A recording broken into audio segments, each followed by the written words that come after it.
TDP party జాతీయ అధికార ప్రతినిధి జ్యోత్స్న గారు జాయిన్ అయ్యారు. మేడం నమస్కారం. నమస్తే నమస్తే పవన్ గారు, మీకు ప్యానల్ ఉన్నటువంటి బాబ్జీ గారికి, ప్రేక్షకులకి అందరికీ నా నమస్కారం. మేడం, యాక్సిడెంట్ జరిగింది అంటే నిజంగా ఆయన ఇందాక అన్నట్టుగా వెటర్నరీ డాక్టర్ ఏదైనా కానీ కొంచెం అంటే ఫస్ట్ ట్రీట్మెంట్ అయితే తెలిసి ఉంటుంది కదా, ఏం చేయొచ్చు ఏంటి అనేది. నిజంగా ఆయన ప్రాణాపాయ పరిస్థితిలో ఉన్నారా అంటే ఏం చెప్తారు? మీకు ఏమైనా డౌట్ వస్తుందా? అట్లా ఉండేనా?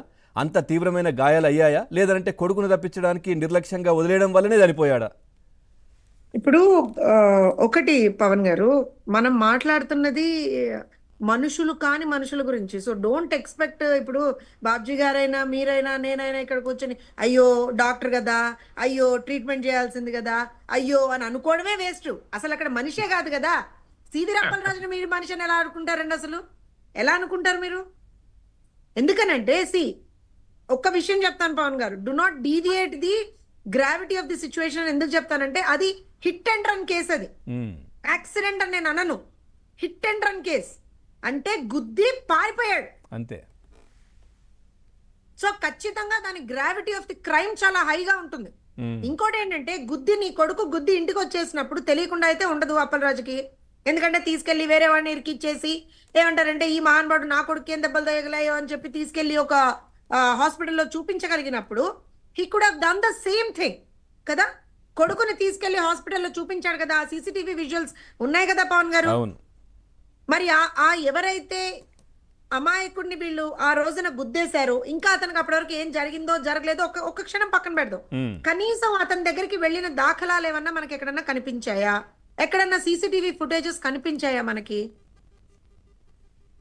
ఆ బాధితుడి దగ్గరికి అప్పలరాజు వెళ్ళినట్టు ఎక్కడన్నా కనిపించిందా మనకి? లేదు కదా.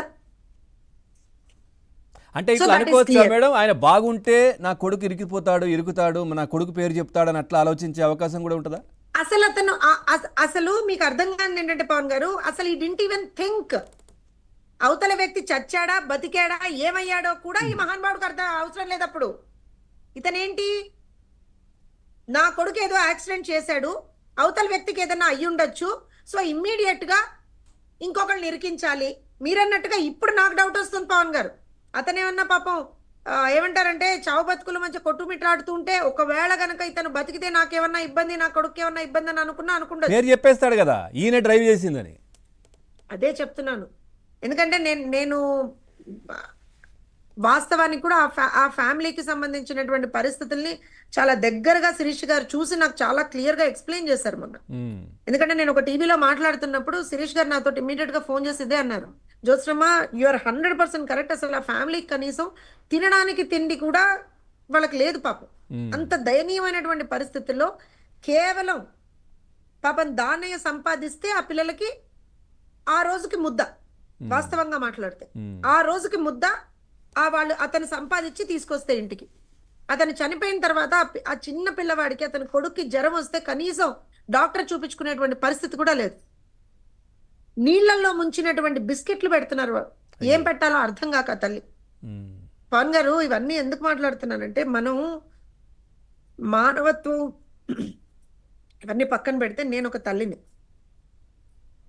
మనుషులుగా మనం అందరికీ కూడా ఒక చిన్నపాటి బాధ్యత అనేది మనందరికీ ఉంటుంది. నిజంగా ఈ అంశం మాట్లాడిన ప్రతిసారి నాకు చాలా బాధేస్తుందండి.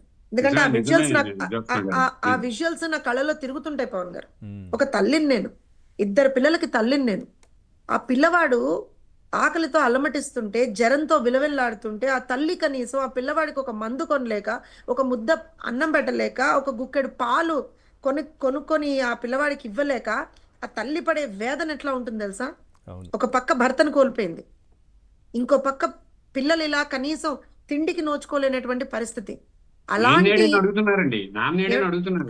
అదే చెప్తున్నాను. ఘోరమైన విషయం అంటే చనిపోయిన వాళ్ళ తల్లిగారు వీడియో మీరు చూసుంటారు. అంటే ఆ కోడల్ని పనికి రమ్మన్నారంట ఇంట్లో. నేను అదే చెప్తున్నాను, ఎందుకంటే ఆ విషయం నేను ఒక ఛానల్లో మాట్లాడుతుంటే నాకు చాలా కోపం వచ్చింది పవన్ గారు. అసలు అందుకే నేను నా ఓపెనింగ్ స్టేట్మెంటే అన్నా, మీరు మనుషుల గురించి మాట్లాడదామంటే డిబేట్ చేద్దాం.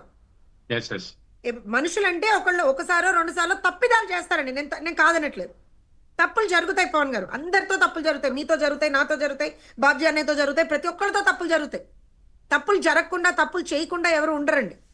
కానీ ఆ తప్పుల్ని మనం రెక్టిఫై చేసుకుంటాం, ఇంకోసారి ఆ తప్పులు జరగకుండా మనం జాగ్రత్త పడతాం. లేకపోతే ఆ తప్పుల వల్ల ఎవరికైనా ఇబ్బంది అయితే ఫస్ట్ ఆఫ్ ఆల్ మనం వాళ్ళకి జరిగినటువంటి ఇబ్బంది గురించి ఆలోచిస్తాం. మనుషులు అనేటువంటి వాళ్ళం అలా ఉంటాం. ఆ కుటుంబం అంత ఇబ్బంది పడుతుంటే, ఆ తల్లి అంత విలవిల్లాడుతుంటే, ఈ దుర్మార్గుడు ఇవాళ నిన్న వాళ్ళ వైఫ్ బయటకు వచ్చేసి గుండెలు బాదుకుని ఏడ్చేస్తుంది ఆవిడ. ఒక సాటి మహిళగా ఆవిడ చెప్తున్నా నేను. ఒక సాటి మహిళగా ఆవిడ చెప్తున్నా నేను. ఆవిడ అంత ఏడిస్తే రేపు పొద్దున బేలో ఇంకోటో లేకపోతే ఏదో అయ్యి కొడుకును తండ్రి వచ్చేస్తారు. ఆవిడ భర్త ఆవిడ కొడుకు వస్తారు ఇంటికి. దానే పరిస్థితి ఏంటి? దానే భార్య పరిస్థితి ఏంటి? దానే కొడుకు పరిస్థితి ఏంటి? తల్లి పరిస్థితి ఏంటి? పిల్ల పరిస్థితి ఏంటి? కనీసం మరి కొడుకు అట్లాంటి దరిద్రంగా చేసి వచ్చినప్పుడు ఈవెన లాగిపెట్టి ఒకటి కొట్టాల్సింది కదా కొడుకుని. నువ్వు తప్పు చేసావరా, వెళ్ళి పోలీస్ స్టేషన్ లో లొంగిపోవాలి అని చెప్పాల్సింది కదా. తల్లి కాదు మన బాధ్యత కదా. వీళ్ళకి ఎంత ఎంత మదం అంటే అండి, అది మరి డబ్బు మదమో లేకపోతే మేము ఆ పార్టీ మదమో, ఆ పార్టీ ఇచ్చినటువంటి ఒక దుర్మార్గమైనటువంటి ఒక సపోర్టో నాకు తెలీదు. పవన్ గారు తప్పులు చేసేస్తారు, వాళ్ళు తప్పులు చేసేస్తారు, బయటకు వచ్చేసి విచ్చలవిడిగా సమర్థించేసుకుంటారు. వాళ్లే పెద్ద విక్టిమ్స్ అయినట్టుగా ఫోర్స్ కొడుతుంటారు. ఇవాళ చూడండి పవన్ గారు, ఇష్యూ జరిగిన తర్వాత మా పార్టీకి సంబంధించి, నేను మా పార్టీ అని ఎందుకు చెప్తున్నానంటే ఖచ్చితంగా ఇవాళ రోజున రెండు పార్టీల మధ్య వ్యత్యాసం మనం తెలుసుకోవాలి. ఆంధ్రప్రదేశ్ ప్రజలు తెలుసుకోవాల్సినటువంటి పరిస్థితి ఏర్పడింది. ఇవాళ మీరు గమనించండి, ఆ ఇష్యూ జరిగిన వెంటనే ఏం జరిగింది? అక్కడ లోకల్ శాసనసభ్యురాలుగా ఉన్నటువంటి శిరీష గారు, ఇన్ఛార్జ్ మంత్రిగా ఉన్నటువంటి కొండపల్లి శ్రీనివాస్ గారు ఇమ్మీడియట్ గా ఫ్యామిలీ దగ్గరికి వెళ్ళారు. అసలు ఏంటి పరిస్థితి ఏంటి అనేటువంటిది వాళ్ళు తెలుసుకునేటువంటి ప్రయత్నం చేశారు. ఆ ఫ్యామిలీకి ఒక భరోసా కల్పించారు. మొరల్ బూస్టింగ్ అంటారు దాన్ని, మొరల్ సపోర్ట్ ఇచ్చారు, మోరల్ సపోర్ట్ ఇచ్చారు. ఇచ్చిన తర్వాత ఇమ్మీడియట్ గా అక్కడ ఉన్నటువంటి పరిస్థితులు, వాళ్ళ పరిస్థితులు తెలుసుకొని, వాళ్ళ పరిస్థితులు అన్ని తెలుసుకొని ఇమ్మీడియట్ గా ఏమడిగారు? మీకమ్మా మీరు ఫస్ట్ ఆఫ్ ఆల్ సెటిల్ అవ్వండి అమ్మా, మిమ్మల్ని చూసుకుంటాం మేము, మీరు ఇబ్బంది పడకండి, ఎవరైతే ఇలాంటి పరిస్థితికి తీసుకొచ్చారో వాళ్ళ మీద ఖచ్చితంగా యాక్షన్ ఉంటుంది అని చెప్పారు. దాని తర్వాత ఆ ఫ్యామిలీ ఫైనాన్షియల్ కండిషన్ ని అర్థం చేసుకుని ఒక 10 లక్షల రూపాయలు గవర్నమెంట్ తరఫు నుంచి మేము ఇస్తామని చెప్పారు. అంటే బాధితుల ఫ్యామిలీకి భరోసాగా నిలబడింది ప్రభుత్వం ఇవాళ రోజున.